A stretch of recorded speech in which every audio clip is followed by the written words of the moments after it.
Hello students, I am K N Sharma, the maths teacher.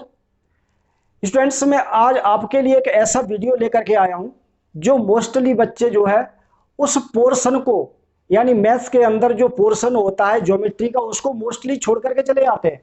क्यों चले जाते हैं? उनको वो चीज़ समझ में नहीं आती, क्लियर नहीं होता। लेकिन ऐसा उसमें कुछ भी नहीं होता है। उसमें क्या होता है कि हमें उसका कॉन्सेप्ट क्लियर ही नहीं होता है कि अगर कोई लाइन है तो क्या है, एंगल है तो क्या है, कैसे एंगल बनता है, कैसे एंगल को लिखते हैं, या कौन से एंगल्स क्या क्या होते हैं, उसके बारे में हमें कुछ नहीं पता होता है। यानी मोस्टली बच्चे जो होते हैं ज्योमेट्री के अंदर वीक होते हैं। तो मैं आज आपके लिए एक वो वीडियो लेकर के आया हूं जो आपको बहुत हेल्प करेगा।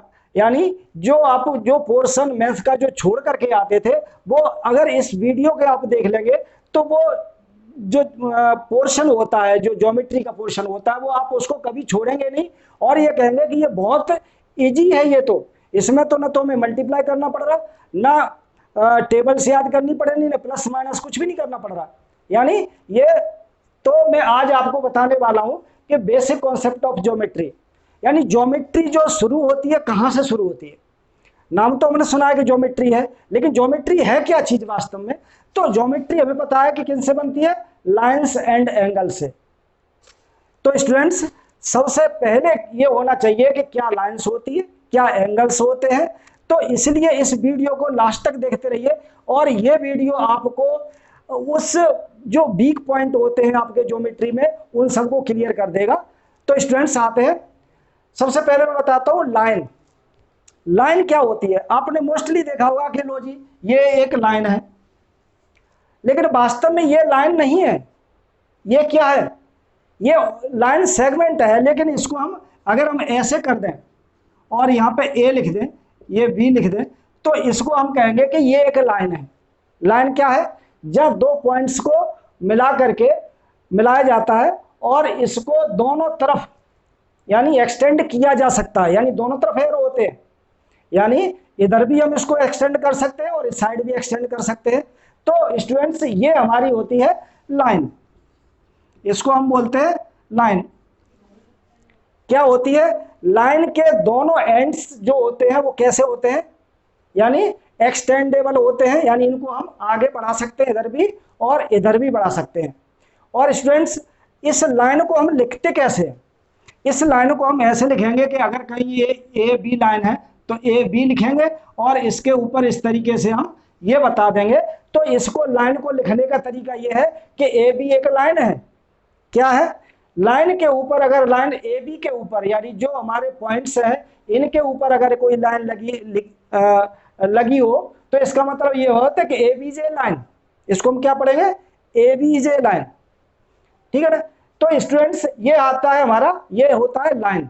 यानी लाइन क्या होती है? जिसके कोई भी एंड पॉइंट्स नहीं होते हैं। इसको हम हिंदी में क्या बोलते हैं? रेखा बोलते हैं। स्टूडेंट्स, आपने मोस्टली देखा होगा कि कई जो हिंदी के वर्ड ऐसे होते हैं जो हमें जनरली घर बैठे या घर में बोलने चालने पर भी हमें क्लियर हो जाते हैं कि अरे ये तो ये है। यानी अगर कहीं देखा हो कि रेखा खींची हुई है, तो रेखा का मतलब क्या है? लाइन है।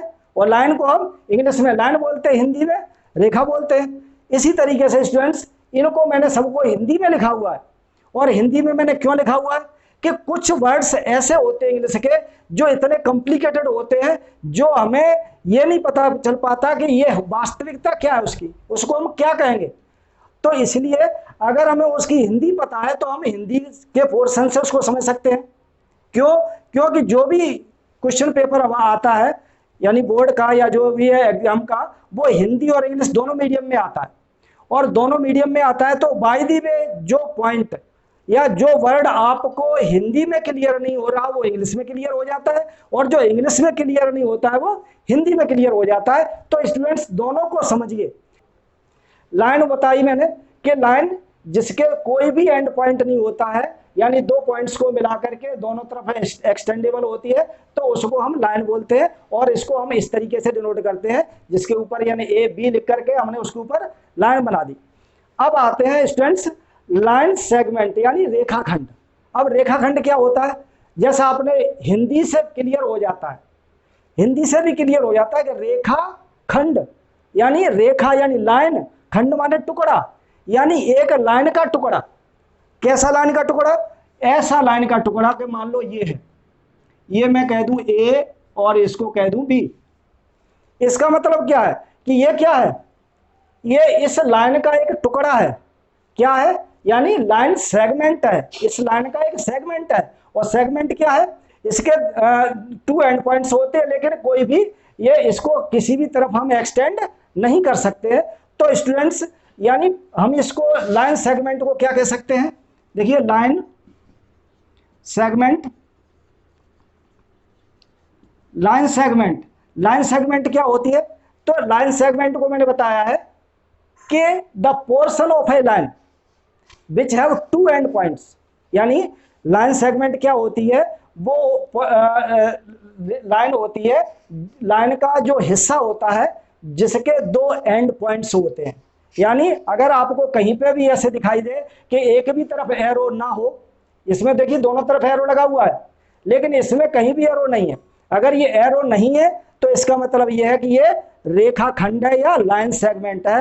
और इसको अगर हम डिनोट करेंगे तो हम इसको उसी तरीके से डिनोट करते हैं जैसे ये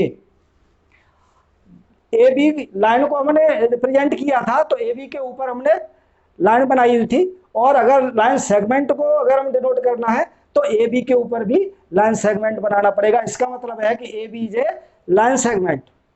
क्लियर हुआ स्टूडेंट्स? यानी line segment is a portion of a line which have 2 end points. Clear है?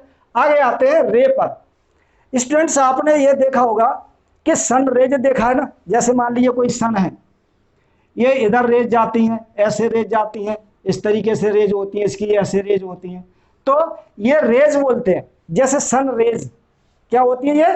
ये सन रेज है, यानी इन्हीं को लेकर के ये रे यानी किरण बनी हुई है, यानी सूरज की किरण है। आपने तो मोस्टली जानते ही होंगे कि सन की रेज किस तरीके से होती है और किस तरीके से जमीन पे आती है। तो देखिए ध्यान रखिए कि रे क्या होती है। तो रे होगी, मान लीजिए ये एंड पॉइंट है और इधर ये एक तरफ एरो होता है, जैसा हमने यहाँ पे दिखाया। देखिए यहाँ से हमने इसको एरो दिखाया, यहाँ से भी एरो दिखाया, यहाँ से एरो इधर दिखाया। तो स्टूडेंट्स ये जो है ये रेज होती है, और रेज होती है तो अगर हम रे को यानी किरण को अगर हमें दिखाना है तो ये ए और बी, यानी ये भी एक लाइन का एक पार्ट होता है जिसका एक एंड पॉइंट होता है और एक एंड जो इसका होता है वो एक्सटेंडेबल होता है, यानी इसको हम आगे बढ़ा सकते हैं। तो स्टूडेंट्स ये है हमारी रे।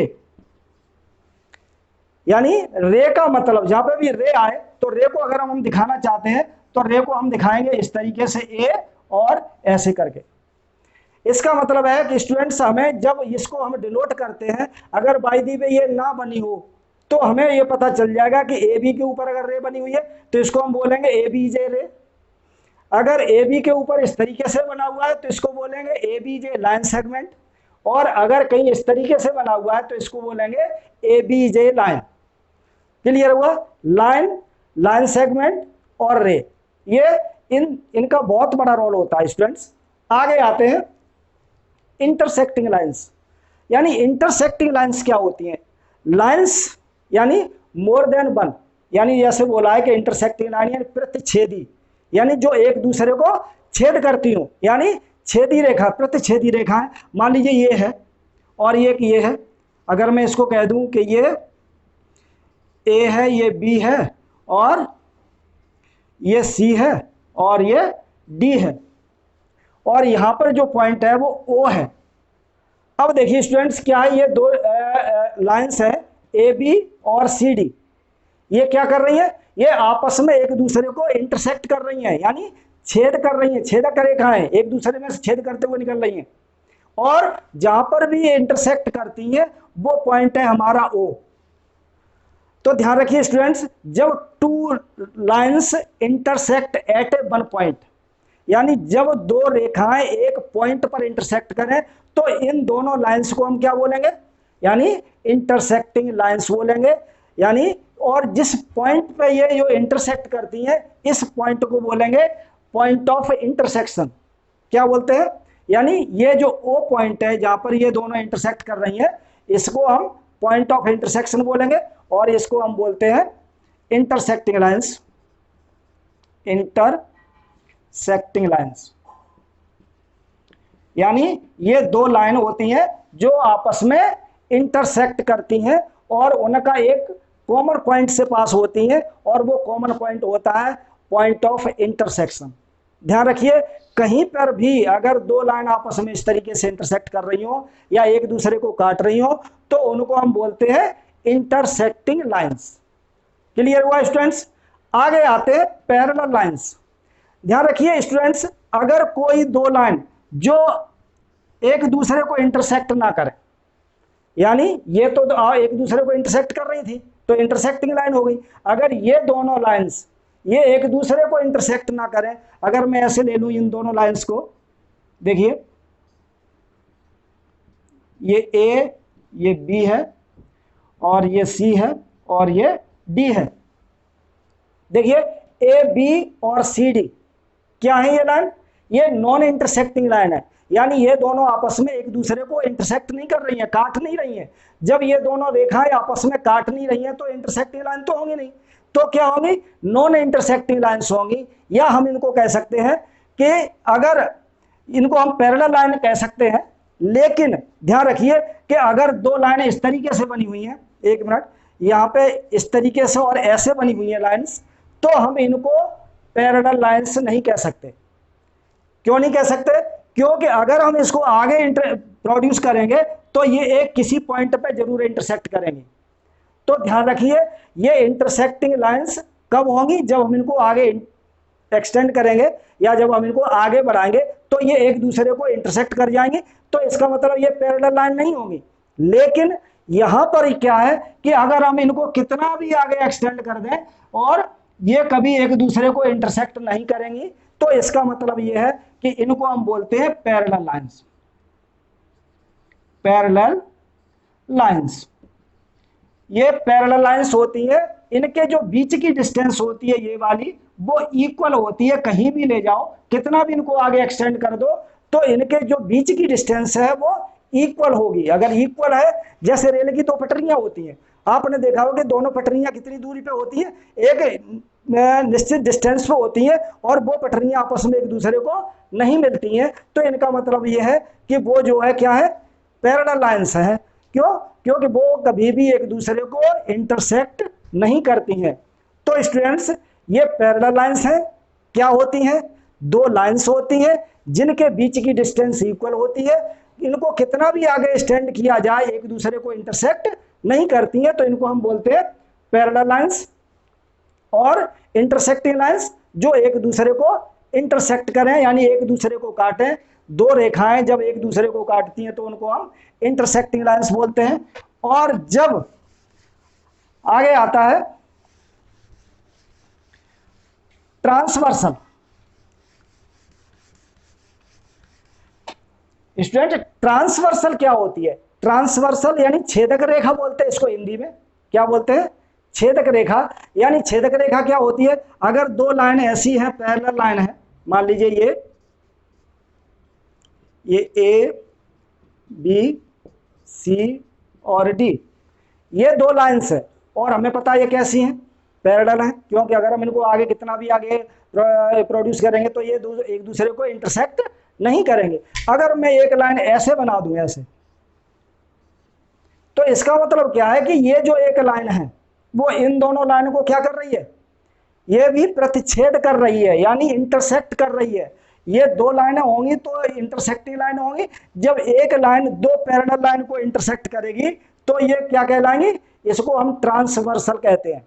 क्या कहते हैं? ट्रांसवर्सल, और यानी जिसको हम हिंदी में छेदक रेखा कहते हैं। तो स्टूडेंट्स, ये अच्छी तरह समझिए इसको कि लाइन क्या होती है, लाइन सेगमेंट क्या होती है, रे क्या होती है, और इंटरसेक्टिंग लाइंस क्या होती हैं, और पैरेलल लाइंस या ट्रांसवर्सल। ये क्या है? ये ट्रांसवर्सल है। और ट्रांसवर्सल मैंने जो अभी बताया हुआ है कि जब दो पैरेलल लाइंस को एक लाइन इंटरसेक्ट करे, यानी दोनों लाइंस को, एक लाइन को नहीं दोनों लाइंस को करे, तो ये ट्रांसवर्सल कहलाती है। हाँ, और एक बात और है, अगर स्टूडेंट्स अगर ये दो लाइन है, ये दो लाइन है और ये दो लाइनें पैरेलल हैं, यानी ए बी और ये सी और डी है, तो अगर हम इसको कैसे डिनोट करते हैं? कहीं पे भी आपको मिल जाएगा। तो ये लाइन तो कहीं आपको पैरेलल लाइन बताना हो या लिखना हो तो कैसे लिखेंगे? तो लिखने के लिए क्या करेंगे, तो हम कहेंगे कि A B is parallel to C D. क्या करेंगे? सी डी, यानी मतलब कहने का है कि इसके बीच में भी पैरेलल लाइन दो बनी होंगी, यानी ए बी और सी डी के बीच में अगर पैरेलल लाइन बनी हुई है तो हम इसको क्या पढ़ेंगे? इसको पढ़ेंगे A B is parallel to C D, यानी ए बी सी डी के पैरेलल में है, यानी दोनों लाइंस कैसी हैं? एक दूसरे के पैरेलल है, यानी अगर इन दोनों को आगे बढ़ाया जाए तो ये इंटरसेक्ट नहीं करेंगी। तो इसको लिखने का तरीका ये है, यानी पैरेलल लाइन को जब भी कहीं भी आपको मिलेगा आगे क्लासेस में या इसी जो भी क्लास में आप पढ़ रहे हो तो वहां पे मोस्टली आपको ये मिल जाएगा कि A B parallel C D लिखा हुआ मिलेगा। इसका मतलब ये कि दो लाइन है, ए बी लाइन है और दूसरी सी डी है, और वो दोनों कैसी लाइन है? पैरेलल लाइंस हैं। अगला जो है वो है एंगल्स के बारे में मैं तब बताऊंगा। तो स्टूडेंट्स आते हैं, ये एंगल्स कुछ होते हैं, क्या होते हैं? राइट एंगल, जिसको हम समकोण कहते हैं, इसके बारे में बताऊंगा मैं। उसके बाद होता है एक्यूट एंगल, यानी न्यून कोण, हिंदी में बोलते हैं इसको। ऑब्ट्यूस एंगल, जिसको हम हिंदी में अधिक कोण बोलते हैं। स्ट्रेट एंगल, जिसको हम सरल कोण बोलते हैं। और रिफ्लेक्स एंगल, जिसको हम प्रतिवर्ती एंगल बोलते हैं। तो स्टूडेंट्स पहले तो हमें यह पता होना चाहिए कि जो एंगल होता है क्या होता है। आपने अक्सर कर देखा होगा कि वैसे इसकी जो डेफिनेशन होती है वो क्या होती है कि अगर two rays originate from a single point, यानी अगर एक पॉइंट से दो रेज जो है ऑरिजिनेट हो इस तरीके से, यानी एक कॉमन पॉइंट से, यानी एक पॉइंट से अगर दो रेज जो है ऑरिजिनेट हो रही हैं या निकल रही हैं यहाँ से, तो इनके द्वारा जो बनता है उसको हम क्या बोलते हैं? इसको हम एंगल बोलते हैं। क्या बोलते हैं? एंगल बोलते हैं। और एंगल वास्तव में होता क्या है अब वो मैं और अब बताऊंगा, लेकिन उससे पहले देखिए कि इसके जो पार्ट्स होते हैं, ये जो होता है ये एंगल होता है, इसको हम बोलते हैं आर्म, ये भी हमारी आर्म है। और ये जो बीच में होता है इसको हम वर्टेक्स बोलते हैं। क्या बोलते हैं? यानी अगर मैं यहाँ पे ओ लिख दूं, यहाँ पे ए लिख दूं और यहाँ पे बी लिख दूं, तो ये जो एंगल बनेगा क्या बनेगा स्टूडेंट्स? ए ओ बी। क्या बनेगा? एंगल बनेगा ये। और एंगल बनेगा तो इसी को हम एंगल कहते हैं कि जो एक पॉइंट से दो रे निकलती हैं। ध्यान रखिए स्टूडेंट्स, अगर मैं आपको एक एग्जांपल दूं कि अगर मैं ऐसे कह दूं इस तरीके से, देखिए ये मेरी कोहनी है, ये पूरा हाथ है, ये मेरी आर्म है, तो इसको भी हम आर्म बोलेंगे, इसको भी आर्म बोलेंगे। और ये जो एंगल बनेगा इसके बीच में, इसको हम क्या कहते हैं? ये एंगल होता है, यानी कोने पर, यानी कोना, यानी जो ये मोस्टली क्या होते हैं? जो कोने होते हैं, कोनों को ही हम एंगल कहते हैं। और कोने को ही मतलब कहते हैं हिंदी में कोण बोलते हैं। कोण का मतलब ही कोना होता है। जैसे दीवारों के कोने होते हैं वो भी एंगल बनाते हैं। यानी अगर मैं कहूं कि ये ऐसे इस तरीके से ये एंगल है, कोना है, तो ये भी एक एंगल बन रहा है। तो स्टूडेंट्स ये एंगल होता है। और ये एंगल कितने टाइप्स के होते हैं वो देखिए। पहले मैंने बताया कि राइट एंगल, राइट एंगल क्या होता है कि अगर कोई एंगल जिसकी मेजरमेंट 90 डिग्री है, एक्यूरेट 90 डिग्री है, अगर मैं एक इस तरीके से सीधी लाइन ड्रॉ करूं और इस तरीके से इस पे ये रे बना दूं, ये दोनों रे होती हैं, और क्योंकि दोनों रे के साथ जो है एंगल बनता है, तो ये जो रे है एक स्टैंड है और ये वर्टिकल रे है, ये हॉरिजॉन्टल है और ये वर्टिकल रेज है, दोनों मिलकर के ये एंगल बना रही है। और जिस एंगल की मेजरमेंट 90 डिग्री होती है, क्या होती है? 90 डिग्री होती है। यानी इसको अगर मैं नाम दे दूं कि ए ओ और बी, जिस एंगल की मेजरमेंट 90 डिग्री होती है, यानी the angle which measure 90 degree, यानी एक्यूरेट 90 डिग्री होता है, उसको हम बोलते हैं राइट एंगल बोलते हैं। क्या बोलते हैं इसको? राइट एंगल बोलते हैं। राइट एंगल, राइट एंगल क्यों बोलते हैं? क्योंकि ये सम है, राइट है, और राइट का निशान ये होता है। कहीं पे भी अगर ये आपको इस तरीके से निशान लगा हो कुछ थोड़ा बड़ा इधर उधर भी हो तो भी चलेगा, लेकिन अगर ये साइन लगा हुआ है तो इसका मतलब ये 90 डिग्री का एंगल है। और स्टूडेंट्स, एंगल को कैसे लिखा जाता है, कैसे पढ़ा जाता है? मोस्टली बच्चे क्या करते हैं कि उनको पढ़ने में और लिखने में बड़ी दिक्कत होती है। तो कोई एंगल क्या है, कैसे लिखते हैं? अगर मैं कहूं कि यही एंगल है, ये ओ बी, यानी इसको हम लिखेंगे एंगल ए ओ बी। ध्यान रखिए स्टूडेंट्स, जहां पर ये एंगल बनता है, यानी जो पॉइंट होता है, जो कोना होता है, उस कोने वाले को जो भी लेटर लिखा होता है, इसको हम सेंटर में रखते हैं। कहाँ रखते हैं? सेंटर में। देखिए यहाँ पे ओ लिखा है, ये सेंटर में, ए उधर है, बी इधर है। और इस एंगल को स्टूडेंट्स हम एंगल ना लिख करके हम एक एंगल बना देते हैं, न्यून एंगल, और ये हमारा एक्यूट एंगल बना देते हैं। तो इसको हम लिखेंगे एंगल ए ओ बी। क्या लिखेंगे हम इस एंगल को? ए ओ बी लिखेंगे, ए ओ बी। ये भी हमारा एंगल है, ए ओ बी है। इसको भी हम इसी तरीके से लिखेंगे। क्यों? क्योंकि जहां पर ये एंगल बनता है उसको हम सेंटर में लेते हैं। इसको हम ऐसे भी लिख सकते हैं, एंगल बी ओ ए भी लिख सकते हैं। क्या लिख सकते हैं? हम इधर से भी लिख सकते हैं इसको, बी ओ ए। लेकिन ध्यान रहे कि जहां पे एंगल बन रहा है, जिस पॉइंट पे बन रहा है, वो हमेशा सेंटर में होना चाहिए। कहाँ होना चाहिए? सेंटर पे होना चाहिए। यानी ओ हमारा सेंटर में है, तो हमने यहाँ पे ए ओ बी लिया है, तो ओ बी से यहाँ भी सेंटर में है। और एंगल बी ओ ए लिया है, तो यहाँ भी ओ सेंटर में है। चाहे हम इधर से ऐसे बोल दें या हम इधर से ऐसे बोल दें, दोनों का मतलब एक ही होता है, यानी एंगल है ये। और अगर ये एंगल है, तो अगर हम कहें कि इक्वल टू 90 डिग्री है, तो इसका मतलब यह है कि ये एंगल कैसा है? राइट एंगल कहलाएगा। यानी the measure of the angle is 90 degree, accurately 90 degree. क्या होगा? अगर मैं कहूं कि 89 डिग्री है तो भी नहीं चलेगा, अगर मैं कहूं कि 91 डिग्री है तो भी नहीं चलेगा ये। यानी अगर एंगल, इस एंगल की वैल्यू जब इसको हम डी से नापेंगे, मेजर करेंगे, तो क्या होगा कि 89 डिग्री का है तो हम इसको राइट एंगल नहीं कहेंगे, और अगर 91 डिग्री का है तो भी हम इसको राइट एंगल नहीं कहेंगे। क्यों? क्योंकि ये एक्यूरेटली 90 डिग्री का होगा, तो ही हम इसको राइट एंगल कहेंगे या समकोण कहेंगे। अब आता है स्टूडेंट्स, जैसा मैंने बताया है कि जब मैं बाजू को इस तरीके से करता हूं, तो देखिए ये एक दूसरे के ऊपर परपेंडिकुलर है। यानी अगर मैं इसको ऐसे कर दूं तो क्या होगा? तो ये एंगल 90 से कुछ कम हो रहा है ना।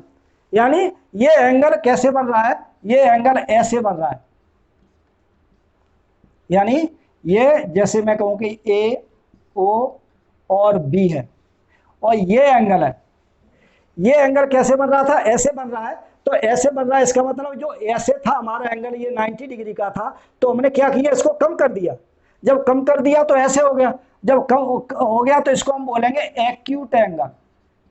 एक्यूट एंगल, एक्यूट एंगल क्या होता है? जैसे मैंने बताया है कि एक्यूट एंगल वो होता है जो 0 डिग्री से बड़ा हो और 90 डिग्री से कम हो।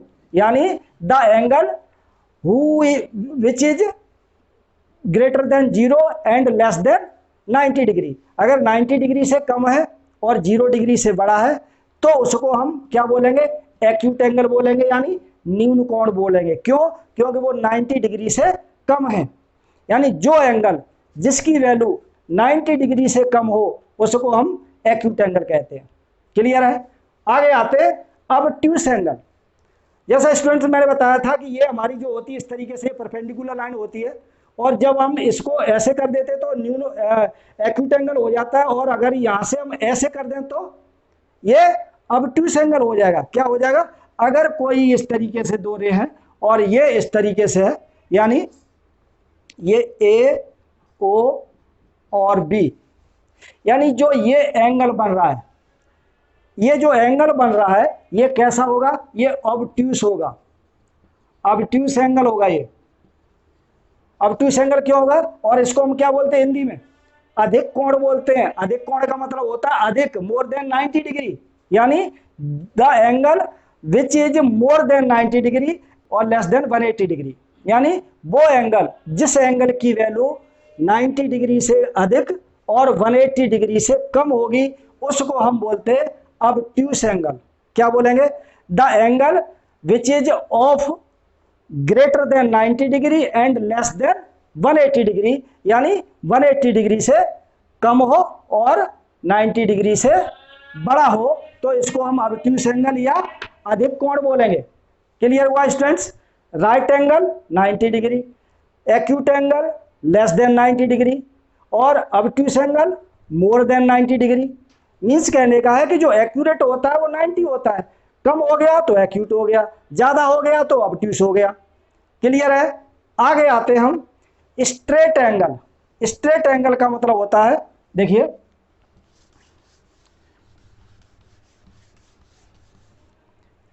जैसा स्ट्रेट से पता है कि स्ट्रेट का मतलब होता है सीधा, यानी एंगल, जो एंगल सीधा हो इस तरीके से, यानी ये एंगल, और ये कितने का होता है? 180 डिग्री का होता है। यहां हम लिखते हैं ए ओ और बी। इसका मतलब ये ए ओ बी एंगल है वो कैसा है? स्ट्रेट एंगल है, यानी इसकी दोनों जो अपोजिट आर्म है वो क्या है? एक स्ट्रेट लाइन में है। और अगर ये स्ट्रेट लाइन में है तो इसका मतलब इसकी मेजरमेंट कितनी होगी? 180 डिग्री होगी। The angle which is accurately of 180 degree, यानी वह एंगल जिसकी वैल्यू या जिसकी मीजर जो है 180 डिग्री एक्यूरेट है, यानी पूरी पूरी है, कम या ज़्यादा नहीं चलेगी। यानी जिस एंगल की वैल्यू 180 डिग्री होगी उसको हम बोलेंगे स्ट्रेट एंगल, यानी सरल कोण। हिंदी में क्या बोलते हैं? सरल कोण। जैसे हमें पता है कि सरल रेखा होती है तो एक रेखा के ऊपर जो बनता है एंगल वो 180 डिग्री होता है, तो इसको भी हम स्ट्रेट एंगल यानी सरल कोण कहेंगे, यानी जिस एंगल की वैल्यू 180 डिग्री होगी। अब आते हैं students reflex angle. Reflex angle क्या होता है? ये मोस्टली बच्चे जो है इसमें प्रॉब्लम आती है बच्चों को कि रिफ्लेक्स क्या होता है। रिफ्लेक्स एंगल वो होता है, देखिए मान लिया अगर मैं ये कहूँ कि ये इस तरीके से एक लाइन है और ये इधर हो गई इस तरीके से, तो ये है हमारी ए, ये ओ है और ये बी है, सॉरी ओ नीचे लिखेंगे। तो ये जो एंगल होगा, ये एंगल कैसा होगा? ये जो एंगल होगा यानी इसको हम रिफ्लेक्स एंगल बोलेंगे। हम ये कह सकते हैं the angle which is greater than 180 degree and less than 360 degree, यानी वो एंगल जिसकी वैल्यू, यानी अगर मैं कहूँ कि एंगल ए ओ बी है तो it is will be greater than 180 degree and less than 360 degree. क्या होगा? ये जो एंगल होगा वो 180 डिग्री से बड़ा होगा और 360 डिग्री से छोटा होगा, यानी the angle which is greater than 180 degree and less than 360 degree, उसको हम क्या बोलते हैं? रिफ्लेक्स एंगल बोलते हैं। यानी ये जो एंगल होता है रिफ्लेक्स एंगल बोलते हैं, यानी इसकी वैल्यू कितनी होती है? यानी 180 से ज़्यादा होगी और 360 से कम होगी। यानी जो एंगल कितने का होगा? अगर वो एंगल जिसकी वैल्यू 180 से ज़्यादा हो और 360 से कम हो उसको हम बोलते हैं रिफ्लेक्स एंगल, यानी प्रतिवर्ती कोण बोलते हैं। और जैसा मैंने बताया straight angle, obtuse angle, acute angle और राइट एंगल, इन एंगल्स के बारे में आपको क्लियर हो गया होगा। लेकिन ध्यान रखिए एंगल लिखने का तरीका क्या होता है वो मैं बता चुका हूं कि जब भी आपने कोई एंगल लिखना हो तो जहां पर जिस सेंटर पे यानी जिस पॉइंट पे वो एंगल बनता है, जैसे ये पॉइंट है इसका, मान लीजिए ये पॉइंट है, इस पॉइंट पे ये एंगल बन रहा है, ये एंगल बन रहा है, और तो इस पॉइंट को हम यानी वर्टेक्स बोलते हैं। जिस वर्टेक्स को में एंगल बनता है उसको हम कहाँ लेते हैं? हम सेंटर में लेते हैं, जैसे ए ओ बी या बी ओ ए, इस तरीके से लेंगे तो वो एंगल हमारे, इसको हम लिखने में हमें कोई प्रॉब्लम नहीं होगी। अगर हमें पढ़ना भी पड़े तो हम इस एंगल को यही पढ़ेंगे, एंगल ए ओ बी है या एंगल बी ओ ए है, इस तरीके से हम इसको पढ़ेंगे। और एंगल लिखने के बजाय यहाँ पे हम क्या करेंगे? एंगल बना देंगे। जिस तरीके से हमने ये एंगल बनाया, जैसे एंगल ए ओ बी है, और जैसे एंगल अगर कहीं पे भी सी ओ डी है, मान लो ये एंगल है इस तरीके से, ये यहाँ पे लिख दूँ सी, यहाँ लिख दूँ ओ, यहाँ लिख दूँ डी, तो ये जो एंगल बनेगा वो एंगल सी ओ डी बनेगा। तो स्टूडेंट्स हमेशा ध्यान रखिए कि जब भी आपको लिखना, क्योंकि मोस्टली बच्चे लिखने में ही मिस्टेक करते हैं, उन्हें ये नहीं पता होता है कि हम जो एंगल लिख रहे हैं वो एंगल कौन सा है और कहाँ बन रहा है। कब कितने भी बार उनसे पूछो तो उन्हें पता ही नहीं चलता कि एंगल कहाँ बनता है। तो स्टूडेंट्स ध्यान रखिए कि जहाँ जिस वर्टेक्स पे एंगल बनता है वो वर्टेक्स बीच में आना चाहिए, यानी COD या DOC भी लिख सकते हैं इसको। तो स्टूडेंट्स ये आपको क्लियर हो गया होगा कि ये जो हमारे एंगल होते हैं राइट, एक्यूट, ऑब्ट्यूज, स्ट्रेट और रिफ्लेक्स एंगल, यही एंगल्स होते हैं। और इसके आगे जो इनकी जो कुछ प्रॉपर्टीज होती हैं उनको मैं आपको आगे बताने वाला हूँ। Thank you.